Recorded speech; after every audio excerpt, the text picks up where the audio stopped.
La coalition présidentielle a donc échoué à obtenir la majorité absolue. Elle est même très loin du compte. Oui, puisqu'il fallait 289 sièges pour obtenir la majorité absolue. Ensemble, n'en obtient que 247. Il y aura un remaniement puisque 3 membres du gouvernement ont été battus, dont la ministre de la Santé, Brigitte Bourguignon, mais aussi Amélie de Montchalin. Martin Bourdin.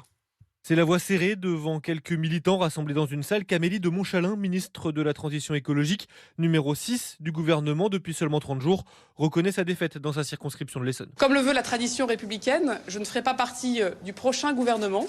Je continuerai évidemment à servir les Français d'une autre manière. Le nom du ministre de la Santé va également changer puisque celle qui occupe le poste actuellement, Brigitte Bourguignon, a elle aussi été battue dans le Pas-de-Calais par une candidate du Rassemblement national, une défaite qu'elle n'a pas souhaité commenter. Autre poids lourd de la Macronie défait, Richard Ferrand, le président sortant de l'Assemblée nationale, qui va quitter les bancs du Palais Bourbon. Je viens de prendre acte des résultats indiquant que les électrices et les électeurs ont choisi ma concurrente. Autant de revers qui symbolisent la soirée très difficile vécue par la majorité présidentielle. Hier, pas de majorité absolue à l'Assemblée nationale.